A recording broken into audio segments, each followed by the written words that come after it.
क्या आपने कभी सोचा है कि नवरात्रि के इन पावन दिनों में जब हर ओर जय माता दी के स्वर गूंजते हैं, मंदिरों में दीपक जलते हैं और व्रत उपवास की पवित्रता छाई रहती है, उसी समय कुछ महिलाओं के मन में अचानक तीव्र संभोग की इच्छा क्यों जागृत हो उठती है? क्यों इन नवरात्रों में उनके भीतर ऐसा तूफान उठता है जिसे वे चाहकर भी रोक नहीं पाती? क्या ये मात्र शरीर की साधारण मांग है या इसके पीछे कोई ऐसा अलौकिक रहस्य छिपा है जिसे युगों से छुपाया गया है? क्यों नवरात्रि की रातों में महिलाओं की आंखों में एक अजीब सी चमक, दिल में अनजानी बेचैनी और शरीर में विचित्र कंपन महसूस होता है? क्या ये देवी शक्ति का वरदान है या किसी प्राचीन असुर का शाप? और यदि ये केवल वासना होती तो क्यों कुछ प्राचीन ग्रंथों में संकेत मिलता है कि इन रातों में किया गया संभोग संसार की रक्षा भी कर सकता है या विनाश का कारण भी बन सकता है? क्या ये संभव है कि देवी दुर्गा की आराधना के इन 9 दिनों में जो ऊर्जा ब्रह्मांड में प्रवाहित होती है वो स्त्रियों के गर्भाशय और मन को विचित्र रूप से सक्रिय कर देती है, जिससे उनका शरीर संभोग के लिए आकुल हो उठता है? या फिर ये कोई गुप्त साधना है जिसका ज्ञान केवल कुछ प्राचीन ऋषियों और तांत्रिकों को था जो इसे पवित्र यज्ञ मानते थे? सदियों से समाज इस प्रश्न से भागता रहा है। लोग इसे पाप कहकर दबा देते हैं, लेकिन दबा हुआ रहस्य कभी न कभी फूटकर बाहर आता ही है। कहते हैं एक समय था जब इस रहस्य ने पूरे ब्रह्मांड को हिला दिया था। नवरात्रि की 9 रातों में किया गया संभोग केवल 2 शरीरों का मिलन नहीं था, बल्कि शक्ति और शिव का ऐसा संगम था जिसने एक असुर का अंत किया और सृष्टि को बचाया। तो क्या ये संभव है कि आज भी नवरात्रि की रातों में वही प्राचीन ऊर्जा जागृत होती है जो स्त्रियों के भीतर पवित्र अग्नि की तरह धधकती है? और यदि हां, तो ये तो बहेगी सृजन की ओर या विनाश की ओर? इस गूढ़ रहस्य की परतें खोलने के लिए हमें हजारों वर्ष पीछे एक ऐसी कथा में जाना होगा जहां देवी शक्ति स्वयं अवतरित हुई थी, जहां नवरात्रि की रातों में संभोग केवल काम वासना नहीं बल्कि युद्ध, तप और मुक्ति का मार्ग था। आइए इस अद्भुत कथा में प्रवेश करें और जानें कि नवरात्रि की इन 9 रातों में महिलाओं के भीतर ये प्रबल आग क्यों भड़कती है और इसका संबंध उस असुर से कैसे है जिसने कभी समस्त लोगों को भयभीत कर दिया था। प्राचीन काल में जब देवता और असुर दोनों ही धरती पर विचरण करते थे, तब हर पर्व, हर उपवास, हर अनुष्ठान का गहरा महत्व हुआ करता था। नवरात्रि का पर्व, जिसे शक्ति का उत्सव कहा जाता है, देवी दुर्गा की आराधना का समय है। यह वह समय होता है जब ब्रह्मांड की समस्त शक्तियां जागृत होती हैं और सृष्टि के सूक्ष्म तत्व अत्यधिक सक्रिय हो जाते हैं। लेकिन क्या आपने कभी सोचा है कि कुछ प्राचीन ग्रंथों में ये उल्लेख क्यों मिलता है कि नवरात्रि के दौरान कुछ महिलाएं अपनी वासना को दबा नहीं पाती और अपने पतियों से संभोग की इच्छा करती हैं? समाज इस पर पर्दा डालता है, इसे पाप मानता है, परंतु इसके पीछे एक अत्यंत रहस्यमयी और गहरी पौराणिक कथा छिपी है जो आज मैं आपको सुनाने जा रहा हूं। सतयुग के अंत और त्रेता युग के प्रारंभ का समय था। हिमालय की गहराइयों में एक विशाल राज्य था जिसका नाम था शक्तिपुर। इस राज्य की रानी अत्यंत तपस्विनी और देवी दुर्गा की परम भक्त थी। लेकिन उसी समय दक्षिण दिशा में एक असुर का उदय हुआ जिसका नाम था सुरथ। सुरथ इतना शक्तिशाली था कि देवताओं को भी युद्ध में पराजित कर सकता था, लेकिन उसकी सबसे बड़ी शक्ति थी मोह और वासना का जाल। उसके पास एक वरदान था कि यदि कोई स्त्री उसके स्पर्श में आ जाए तो वो अपने मन, शरीर और आत्मा पर उसका नियंत्रण खो देगी। देवताओं ने उससे युद्ध किया, किंतु हर बार हार का सामना करना पड़ा। अंततः वे भगवती दुर्गा के पास गए और प्रार्थना की, हे जगत जननी, सुरथ असुर ने समस्त लोकों में वासना और अराजकता फैला दी है, कृपया इसका नाश कीजिए। सुरथ को पराजित करने के लिए मुझे मानव रूप में अवतरित होना होगा। मैं 9 दिनों तक तप करूंगी और 10वें दिन उसका वध करूंगी, लेकिन इस तप के दौरान मुझे स्त्रियों की शक्ति की आवश्यकता होगी। देवी ने कौशल्या नामक एक साधारण स्त्री का रूप धारण किया।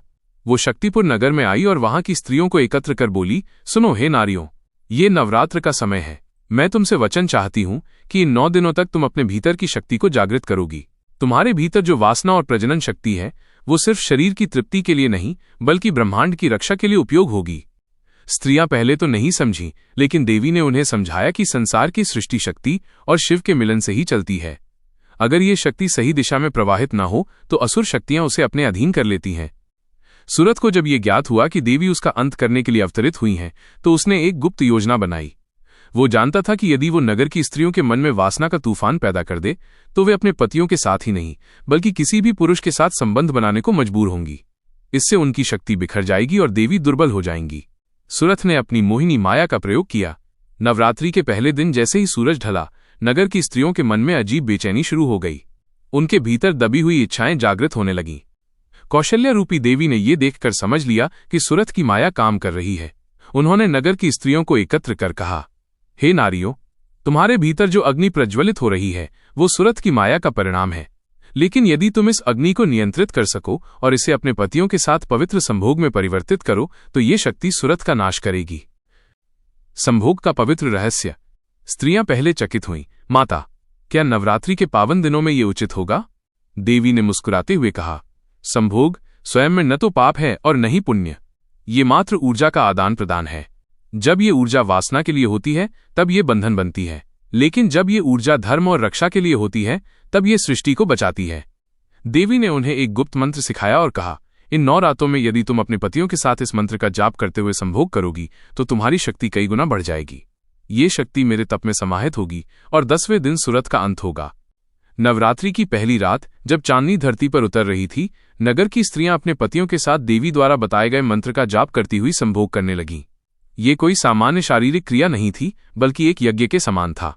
हर क्षण में उनके शरीर से उत्पन्न ऊर्जा आकाश में प्रवाहित होती और देवी के तपस्थल में एकत्रित हो जाती।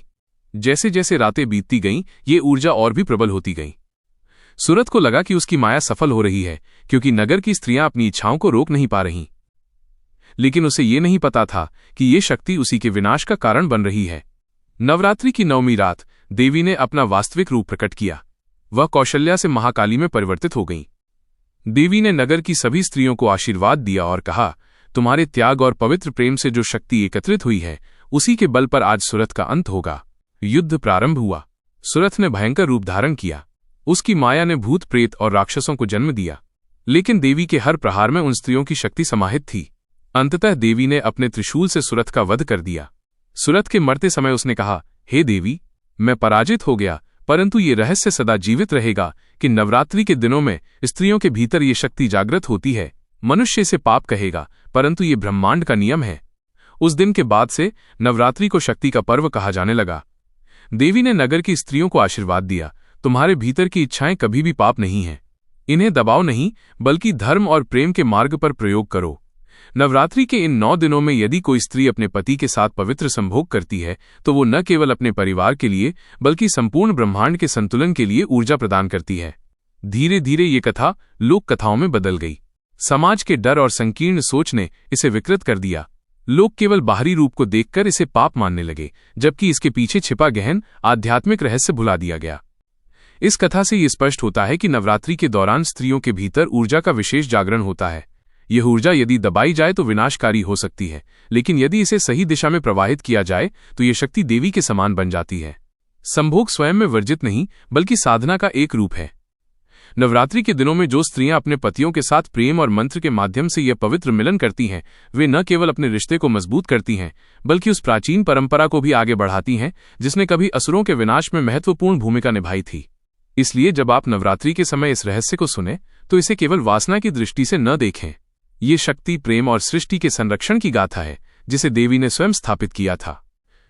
नवरात्रि के दौरान महिलाओं के भीतर जो इच्छाएं प्रबल होती हैं, वे कोई साधारण भावनाएं नहीं, बल्कि देवी शक्ति के जागरण का संकेत हैं। ये प्रकृति का वह रहस्यमयी चक्र है जो न केवल शरीर और मन को जोड़ता है, बल्कि पूरे ब्रह्मांड की ऊर्जा को संतुलित रखता है। यदि इसे पाप मानकर दबाया जाए तो ये अराजकता फैलाता है, लेकिन यदि इसे स्वीकार कर धर्म के मार्ग पर चलाया जाए तो ये संसार को संतुलित रखता है। इस प्रकार नवरात्रि का ये रहस्य हमें ये सिखाता है कि स्त्री की शक्ति का सम्मान करना ही देवी की सच्ची आराधना है।